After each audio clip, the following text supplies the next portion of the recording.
ত্রিনেত্রাস কুকারিতে আপনাদের সকলকে জানাই আমার সাদর আমন্ত্রণ।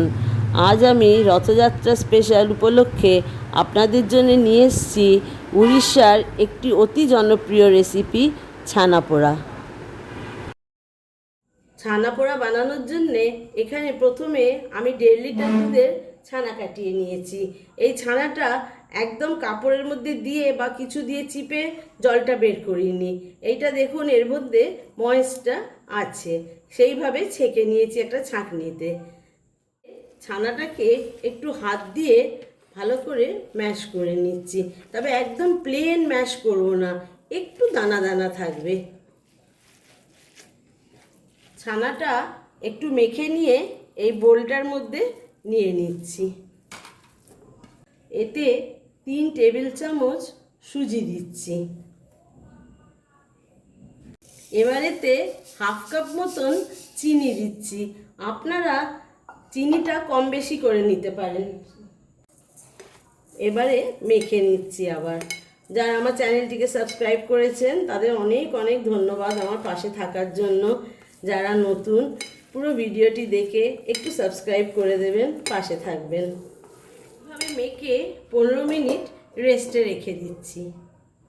এটা উড়িষ্যার একটি অতি জনপ্রিয় মিষ্টি, প্রভু জগন্নাথের খুব প্রিয়।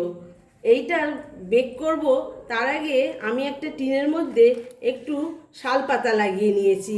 এটা আপনারা বাটার পেপার দিতে পারেন, কিন্তু শালপাতার উপর বেক করলে এর একটা ফ্লেভার খুব ভালো আসে। এইভাবে ঘি দিয়ে দিচ্ছি প্রথমে।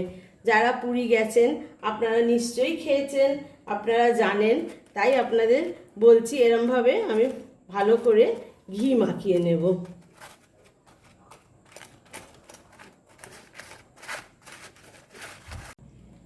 এইভাবে দেখুন শালপাতার গায়েতে ভালো করে ঘি মাখিয়ে নিয়েছি।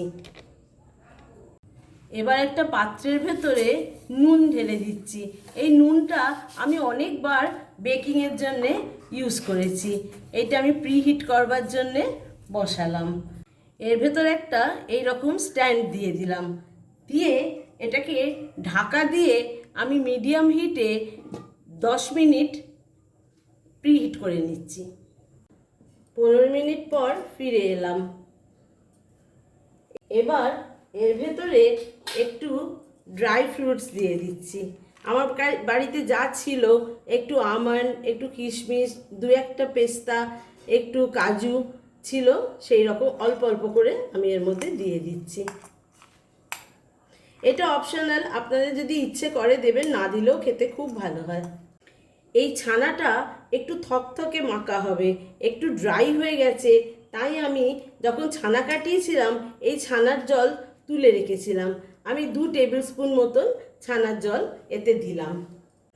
এতে খাবার সোডা 2 পিঞ্চ দিয়ে দিলাম। ফ্লেভারের জন্যে ছোটো এলাচ গুঁড়িয়ে রেখেছিলাম, সেটা দিলাম। এবার এটা ভালো করে মিক্স করে নিচ্ছি। দেখুন ছানাটা এইরকম থকথকে মতন হবে, একদম ড্রাই হবে না, একটু থকথকে করে মেখে নেবেন। এবারে দেখাচ্ছি টিনের মধ্যে ঢেলে। এবারে যে টিনটার মধ্যে আমি শালপাতা দিয়ে রেডি করে রেখেছিলাম তার মধ্যে একটু চিনি ছড়িয়ে দিচ্ছি।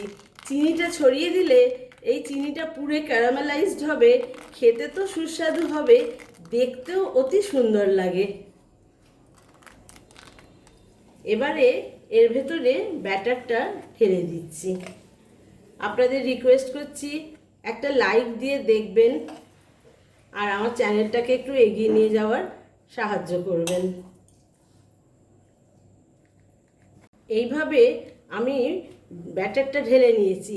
এতে আমি আপনাদের বলতে ভুলে গেছি, আমি এতে 2 চামচ ঘি মিক্স করে দিয়েছিলাম, দিয়ে তারপরে ঢেলেছি। এবারে বেক করতে দেব। এবারে এই কন্টেনারটা প্রিহিট হয়ে গেছে, এর ওপরে আমি এই টিনটা বসিয়ে দিচ্ছি। এবারে ঢাকা দিয়ে এটাকে আমি 40 থেকে 45 মিনিট এটাকে বেক করব।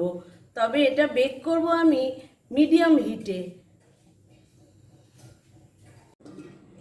এটা দেখুন ভালো করে বেক হয়ে গেছে। এটা বেক হতে আমার 50 মিনিট লাগলো। আর এটা একটু ঠান্ডা করে আমি ডিমোল্ড করে আপনাদের দেখাচ্ছি। সাইড থেকে একটু ছাড়িয়ে নিচ্ছি। এবারে ডিমোল্ড করে দেখাচ্ছি আপনাদের।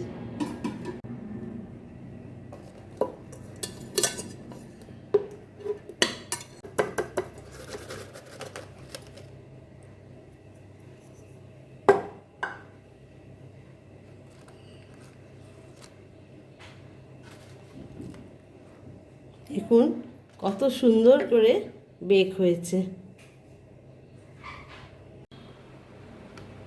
আপনাদের একটু কেটে দেখাচ্ছি। আমার রেসিপিটা আপনাদের কেমন লাগলো একটু কমেন্ট সেকশানে লিখে জানাবেন, একটু লাইক শেয়ার দিয়ে দেবেন। আর এতক্ষণ আমার সঙ্গে থাকার জন্যে অনেক অনেক ধন্যবাদ।